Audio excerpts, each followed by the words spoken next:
Ladies and gentlemen, live on the Fuse UK, it's the one and only, the man of the hour, the man with the power, the man too sweet to be sour. He is your friend, he is my friend, but he's not the friend behind the person standing behind you, Luke Hughes.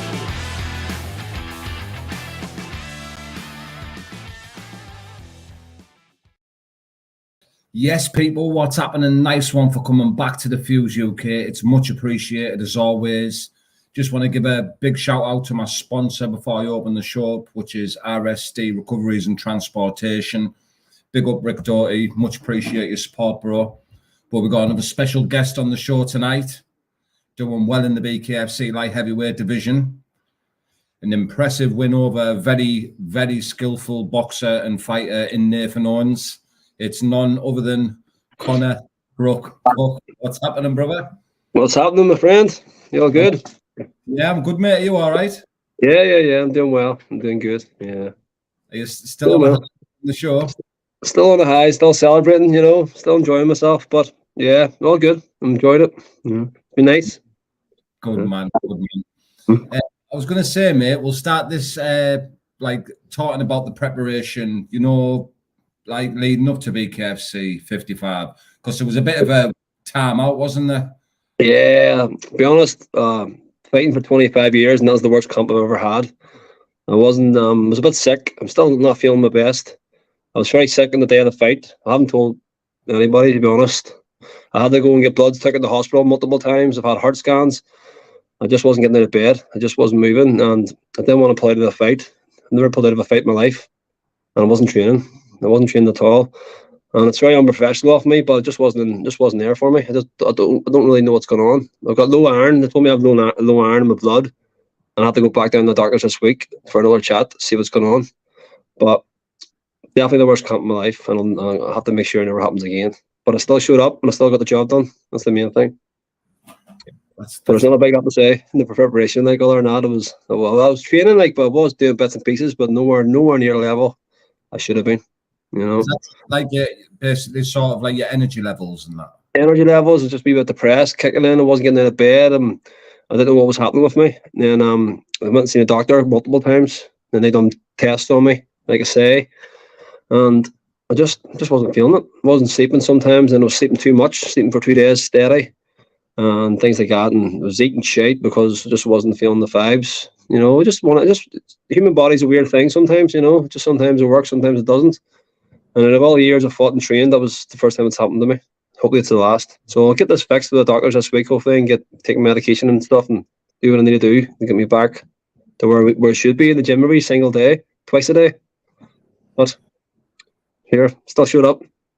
Yeah, like sometimes I think lads like yourself, your hearts are too big sometimes because, for example, like I know it worked for you this time, but sometimes you can go into a fight not be 100% and you'd never live if you lost weight. No, I was actually thinking in the change room of the locker, of the fight. I was thinking I could lose this fight. Nathan was definitely more skilled enough to beat me. He was definitely ready, and I was just in my head going, "Fuck, I could lose this." Not because I wasn't good enough; it's because I wasn't prepared enough, and I'm wise enough and I'm mature enough to understand that's the fight. That's it. If you're not ready enough, you have a high chance of losing the fight. But then it's just switched on in my head, going, nobody's beat me. I don't care. I'm going in this fight, and I'm going to make a miss. And once he starts missing, he's going to get frustrated and scared, and I knew I was going to catch him. So I kind of made up a game plan as I went, and it kind of worked out okay for me. But I was fortunate. I give anybody advice with training, train, and don't make no excuses for it. Always show up in the best performance you can give. Be ready for it. I wasn't ready, but it paid off for me. Doesn't mean it's going to pay off again. Yeah. And I'd say you were one of the most confident fighters that the BKFC have got. I think, aura around you when you're at the weigh-ins at the hotel and that you don't seem to be fazed by the bare knuckle. When you're performing, it just seems to be no fit. It just seems like you're going in a boxing match. Yeah, a lot of years ago, I was getting nervous and scared and stuff, but now I don't. I've had over 60 fights, I think. I don't know, maybe more. And I fought in 4 different professional 4 different sports. And so I think now it's just another day in the office. I say that all the time as a joke. It's just another day in the office, but it is. The fighting's my office. I don't call myself really a boxer or an MMA fighter or a kickboxer. I call myself a fighter. I've fought plenty of demons in my life. I've fought plenty of fights in my life. So I think my brain just needs it. I just need a fight. And that's why I'll never pull out. I don't care how sick I am. I'll show up. And unless I'm hospitalised, I'll show up to a fight. And I don't get really nervous. I don't really get scared. I believe in myself. I know I'm good. I know I'm good. And it's took me a lot of years to say that. It took me loads of time to say I'm good. But now I know it and I feel it. So no matter what they put in front of me, it's not going to faze me. It won't never faze me. And take us through this fight that you had with Nathan Owens at BKFC 55. You were saying, obviously, when you were in the locker room before you went out, you're having like a doubts in your head thinking I might lose this fight here because you're not 100%. Did it go the way you expected it to go? Yes, it did actually. Even though I was having doubt, even though I was confident in my ability, I just had doubt in my preparation. So that plays a big factor. And any fighter knows when you're in the changing room, doubt creeps in. I don't care who you are, Muhammad Ali, Mike Tyson, doubt creeps into your head. You can be the most confident guy on the planet, but excuse me, I started relaxing in the changing room, and I just started visualizing his jab. I watched this fight, the one fight I watched over and over again, and I'm picking out his strong points and his weaknesses, and I noticed he throws a lot of jabs, sharp, stinging jabs. Yeah. So I told myself, just get past that jab and you win. And people say, I heard all the guys talking in the changing room saying he's a superior boxer, and I've heard people talking online saying he's the best boxer about. I don't believe that for 1 second. He's a great boxer, but I know I'm the best boxer about. And I just knew if I go in there, if I wasn't fit enough, I just knew I had to go in, pump my feet, make a miss, move the head just enough, let him miss, let him get frustrated, and then just catch him. And that's what I predicted in my head to do. Make him miss by just enough, millimeters or an inch, make him miss just enough. Then come back, give him my own shots and wear him down. 1 or 2 rounds, I thought. But I got him out in the third, and I kind of went the way I wanted to. Yeah, I was actually pleased with the performance. You know, he's a great boxer. He's a phenomenal boxer. But I just know in the day, me and my worst day beats everybody in their best day. Call it cocky, call it what, but I believe strongly I'll beat anybody at all. Oh mate, it's pointless being in the sport if you don't think you're the best. Exactly. That's what people say. Be a bit confident, be a bit cocky. If I didn't believe I can go and conquer the world, I'm going to fucking stack shelves or go back to the building side. I do believe I'm the best in the world, or not, maybe not just yet, but no, I'm on the way to being the best in the world. And if I didn't believe that, I'm just wasting my time. I mean, and I see that every single other fighter. If a fighter doesn't believe they're going to go all the way, then get out of the sport. I mean, it's pointless. It's a dangerous sport. It's not a game. You can lose your life in this shit. There's no point coming in here half-hearted. You have to come in here with everything, every ounce of belief that you're going to do well. You know? Yeah, definitely, mate. And with this win that you've just had over Nathan Owens, has it lit the fire in your belly again a bit? Massively. I've always had that fire in me, but just once I beat him, I like to say, I'm the worst day I beat him, and I've just been smiling year to year since. I just know, like I'm back in the gym today, and I'm wanting to go again tomorrow, and I'm just super motivated this last few months. Even though I was sick there, I just lie in bed every day thinking about I will become a BKFC world champion. Like, and after that fight there, it's just put another block to my confidence. I just know I'm going to get up there, and I'm buzzing to go. Like, I'll have the fight tomorrow, no bother. I'll go again. Like, even after the fight, the changing room, I was in shadow boxing. My coach walked out. They give me a beer, and I was in the changing room shadow boxing away. I just raring to go, like, you know. Yeah, class. There's a fire lit. There's a massive fire. There's a bonfire lit. There's an arson attack lit inside me, and just ready to rock here, like. So can't wait. The next one. What do you call it? Obviously staying at light heavyweight. I don't care. I really don't care. I go to cruiserweight if I have to. I want to go light heavyweight. I go to heavyweight if they want me to. I mean, some days I sit at 94, 95 kilos, so I generally don't. Weight doesn't bother me. It's the weight cuts bother me. Big lad at light heavyweight, aren't you? Yeah, I think so. I'm not.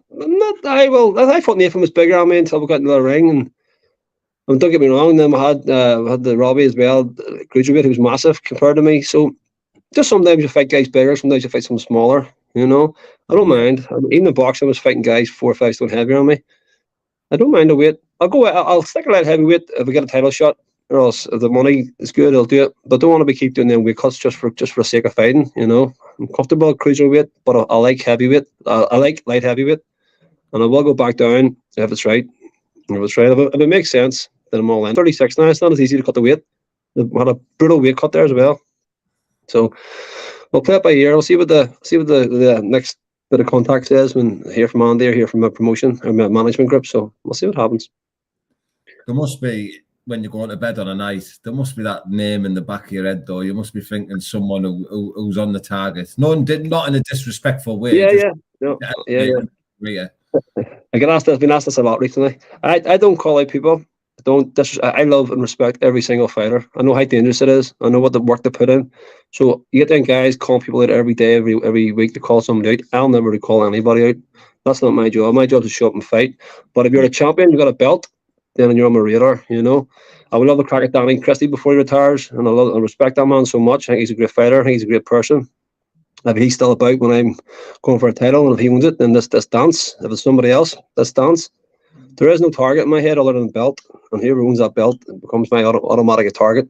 So, no name calling, no calling out names. It's not like me. Never done it in my life. I'm not going to start doing it now. But I do want the champion. The champion's my target, whoever he be. The one day I'm going to be the champion. The one day I'm going to be the target. So it swings and roundabouts. You know, you have to just go after who's the best. I don't want to go down. I want to go up. I have to fight the best to go up. Whoever's there, whoever it is. Yeah, 100%, mate. I totally get it. Obviously, sometimes people can get offended, like when the say it sometimes. But if you're at the top of the sport, you should be like, well, fight me, you're their name, you know what I mean? Look, I would love it if people called me out. I'd say it's a compliment. I say they're calling me out. That means they want to challenge me. They think they're good enough. I love that. And I think calling somebody out. Well, there's two sides to it. I think people call people out because they think they're better and they're being arrogant. That's being cocky. Then you have the genuine fighters who are calling out guys because they want to move up the rankings. Fair enough, do that. That's just not me. I don't shit talk. I don't call anybody. So, but I want the champion. I'll always have the champion, whoever it may be. If it's a faking belt, then I'll fight the next in line. You know, I don't mind. I don't care. I'll not call nobody out. I've had my phone hasn't stopped the last few days. People saying to me about me and Danny, me and Danny Mitchell, me and Danny Christie. And I'm like, I don't know what's next. I don't care who's next. I just want that. I love a shot at the belt soon. You know, with no hard feelings. I like to tell every fighter I've faced, we'll shake hands, we'll fight, and then we'll go for pints. There's no this in this game. It's too much of an important and a dangerous sport to be frigging falling out with people over. Or getting upset when someone calls you out. Take it in the chin. You're a grown ass man. You're a warrior. Handle it well. Go and fight. Show up. You know. You've seen what it's like in the hotels and that on fight weekend. There's every single person, mate. They've got a respect for each other, and there's no animosity or nothing there. Everyone just gets on. Be gentlemen about it, don't they? It's good. It is. It's very, very good. Even in the locker room, I don't know these men from nothing really. So I meet them all in the changing rooms. I meet them all in the hotel, and they're all great lads. Every single fighter I bumped into has been great, respectful, mature. You know, so a hats off to every one of them. Again, respect every man's struggle, every man's grind. Every man's got their own story. So I have no time to hit. I'm a lover. I'm a lover who loves fighting. You know, and I respect every fighter in the roster. You know, the whole BKFC promotion and outside the BKFC promotion. If you're a fighter, you've got my respect. One day I might change that. One day I might have somebody who I despise, but that's 25 years in the game. Hasn't happened yet, so we'll see. Just saying, we've got a couple of people in the comments here. Fully Game lads at the Fully Game podcast. Very impressed by Cooke, high level operator. Thank you very much, Fully Game. James Cooke, one of my mates. Conor, good BKB fighter. It's plain to see, mate. You're a high level operator, mate. You can obviously fight. But a question I wanted to ask you is why does Conor Cooke fight?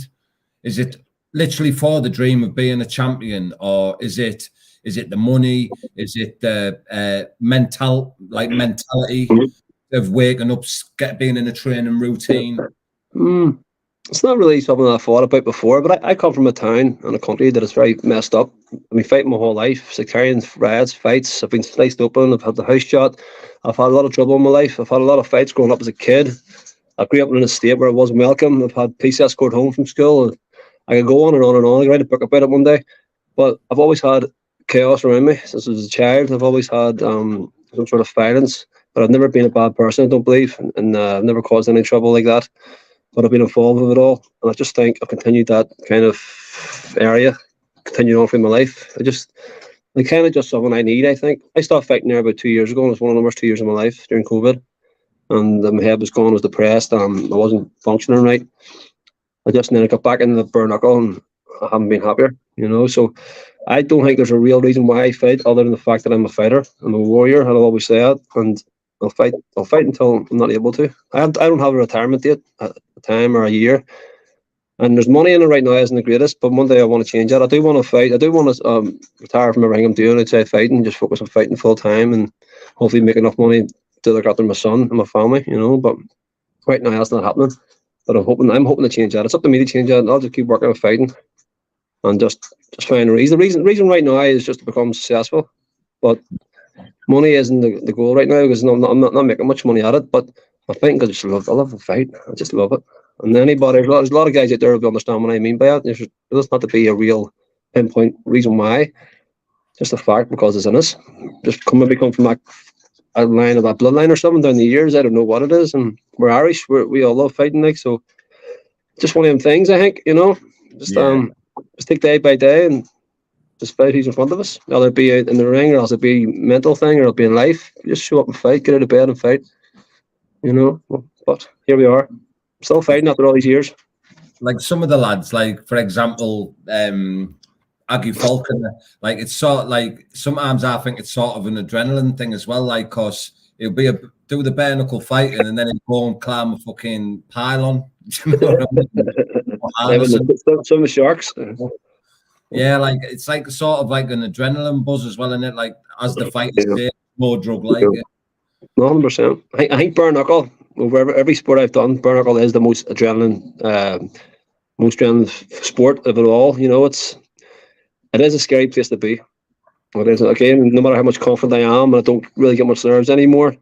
But I'm not stupid. You know, it is a scary place. You're going to fight a guy who's highly trained, who's got hands or weapons. You know, them knuckles are sharp. I mean, you don't want to get hit. So that aspect of it is adrenaline filled. And see, after the fight, even that fight there, after that fight, I just shouting, "Yo!" and "Whoa," making all these noises after in the ring and in the changing room, and I'm just screaming out loud. It's hard to put your finger on it. It's better than any drug. It's just unreal. It's a great feeling. And bare knuckle boxing has brought that out in me again. I've had a lot of boxing fights and I was winning them and it was okay. I was going home. But now after a bare knuckle fight, I'm just buzzing. I've survived. I think I've survived. I'm not really hurt. I've enjoyed it. I've won. And it's just one of them uplifting feelings in the world. Like, it's hard to explain to anybody, you know. And unless you're in that circuit and you're in that environment and you see people and you know people, although outside that you won't understand what we mean. It's just something else, you know. Definitely, mate. And going back to BKFC 55, I'm taking it you've watched the card back. Have you had time to watch some of the other fights? I never watched anything. Today, about an hour before I spoke to you, my brother sent me the fight. He had it, and I just watched it for the first time. I watched the fight. I haven't even watched the Robbie Kennedy fight yet. I haven't watched anybody else fight. I only focus on my opponents, and that's it. I don't even focus on my own stuff. I don't even watch that anymore. But I haven't watched any. I don't even know what guys are like. I watch clips. I watch 10, 20 seconds of clips. Not that I get bored. I just move on. I've watched fights my whole life. I've seen every fighter fight. There's nothing out there that's going to excite me. I don't think, you know. I don't know. I'm a weird one that way. I don't know. I'm all clogged up here, like, so just bear with me. Everyone, mate, every single person I think who was at that show is all dying. No, I haven't been well. I haven't been well before the fight, but the last couple of days I've been clogged up. I've runny nose all the time, and I think it should take a foot off the pedal. For me personally, a lot of guys go straight back in the gym. I go home and eat pizza and drink my body weight in beer and eat shit, but I enjoy myself. That's like Christmas to me for a couple of days or a week, whatever it may be. So I think that's the wrong. I'm just a bit run down. Plus, the weight cut I had was insane, so I don't think I've recovered from that still. You know. How did your hands hold out? My hands are fine. Everything was fine. Surprising. Everything's dead on. Nothing hurt. Had a wee bump in my left hand for a while, but no, it was good. It was good. I was a wee bit annoyed. I wanted a scar again. I was starting to build up them scars. Got one across there. I've got one down there and one across there, and I was starting to enjoy them wee bad boys. But hopefully next time we got a couple more scars. You know, no injuries. That's right. No injuries. What's that? They're like trophies. They are. They're battle scars. It's battle scars. Like, and mine seem to go away after a couple of months. A wee bit, they fade off. But no, they're nice to have. It's something to show the kids someday, and they're all asking what they mean. So then I can tell them I was BK50 as BK55, and this is 60, and it's just reminiscing. The memories for me too. Yeah, Gary Fox made me laugh. He was on about us. He had like a cut on his lip or somewhere off Robbie Brown, and he was like, "I'm gonna call that one the Robbie Brown scar." There you go. There you go. He knows what I mean. Then you're relating to your incidents in your history, and that's what they are. They're moments in time, trapped there forever. It's good to have. I like them. I want more. 100%, mate. Well, before we wrap it up, mate. Someone's asked a question here. What fight you looking to most? I don't think you follow it that much, do you, the BKFC? But what I fight follow bits, yeah, follow bits. Like I say, I don't really watch much things anymore. I watch fights. I don't really have a certain person or certain people or certain groups to follow. We just watch. If they pop up, I'll watch them for a bit. No, I don't think I've watched the full fight in years now, to be honest. It's one of the. What was the question there?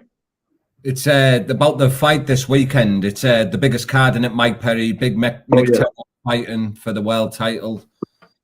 There's loads. Yeah. I'd like to see Mike Perry win. I'm a fan of Mike Perry. Again, I just watch what I see of him, and I know Alvarez is a beast. And it'll be an interesting fight. Mike Perry's like a poster boy for BKFC, and may long may it reign for him. I hope enough with success, and maybe one day we get dance. You just don't know. So I wish everyone the best. I wish both fighters the best, and nobody gets hurt and home to their families and make enough bank. Yeah, definitely. Other than that, I enjoy watching fights. I never really pick a favorite. I never pick a winner usually. I just enjoy watching a good scrap. Even the boxing live on TV or UFC or bareknuckle or whatever it is, I like watching them, and I just like seeing an interesting fight. I don't care if you win or lose. You can have 10 losses, it means shit. You can have 10 wins, it means shit. Just showing up and fighting means everything, no matter what the outcome. Definitely, mate. We've got our guy, Big Mick Terrell, fighting for the world heavyweight title. Imagine if that back to the UK, mate, how much it'll elevate all the sport for the lads in the UK. Oh, amazing. I think the talent over here, what I've noticed as well, UK talent is insane. There's a lot of really, really great fighters out there, which I didn't know of until last year. So they're definitely, I do think the UK right now can compete with American fighters, if not surpass.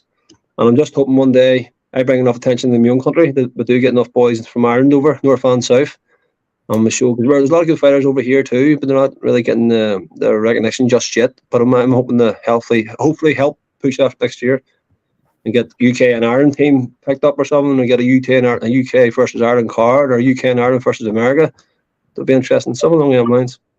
Well, I had David Feldman on the podcast last week, and he said that in 2024 the BKFC is going to be, they're thinking of doing it in Ireland. Heard that myself, and hope it's true. I'll be amazing to be a part of it. It'd be even better to be a part of that card plus title fight or title defence. Over in Dublin or Belfast or something.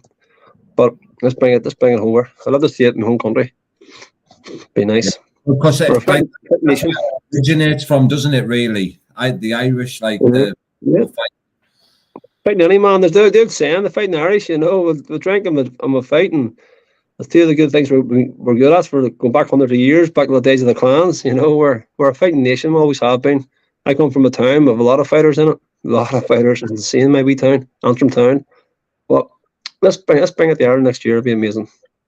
We'll see.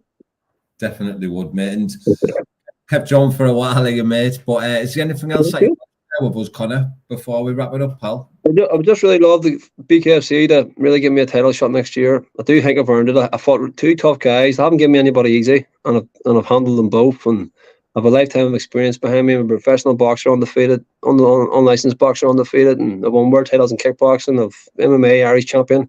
I think I've freaking proved my worth. I'm ready for the next big step up, and let's get the title shot running. Let's get it going. I want to start pushing them more for next year. So let's do it. It'll be even better to do it over in Ireland, but I'll fight anywhere. And other than that, I want to say thank you to the sponsors too. I had TM Fit Out sponsor me for my last fight, and Castletown Security, and just Marty Begley from Heat MMA, and my family, my brothers, everybody who helps me on this journey, but no one else sees. So big up, big love, and respect to these all. And yourself too. People always give me a bit of support and a bit of an opportunity. It makes a massive thing for the fighters. It helps us all. A bit of notice. Thank you to you, mate, for giving me your time and letting me do the podcast for the content, mate. I really appreciate it. Absolutely. It's good. I like it. Well, we'll stay like we always do. And Yeah. hopefully we'll have some news early next year of Hope so. fighting for you, because you're practically unscathed, aren't you? You'll be able to go there on the next show. I'll go tomorrow. There's a card tomorrow. I got a phone call. I'll be on the next plane. I'm ready to rock. Sick or not sick, I'll be away. Class, But we'll mate. see. We'll see. Thank you, mate. I really appreciate you coming on. I hope you enjoy the rest of your night, Conor. Thank you very much, and all the best. See you later. You too, mate. See you soon. Bye, mate. Yes, people, really appreciate everybody tuning in there. What a lovely lad, by the way, Conor Cooke is. Just a genuine, proper geezer, man. Proper fighting, man. Goes to graft, fucking trains and turns up a fight. And he's always out of his back garden. He's fighting like out of Ireland in the UK. And he can fucking fight. He can box. He can fight. He's tough. He's game. He's confident. And he's a fucking very respectful person. I'm looking forward to his next outing. I'm going to put his social media in the description, so make sure you just head over there and give my man a follow on his bare knuckle journey. Big up Rick Doughty, RSD Transportation and Recoveries. I got it right that time, my mate. Lindsay, I hope you're okay. Fully Game Podcast, lads. I hope you're doing well. We had a scream at BKFC 55. What a lovely bunch of lads, by the way. Make sure you go over there, subscribe to the channel. They've got some unbelievable content, some great podcasts. Got a mint little setup, like a Joe Rogan-y type setup. It's mint. So make sure you go over there and check them guys out. My brother from another mother, James Cooper, been in the bare knuckle game since the beginning of time. What a geezer.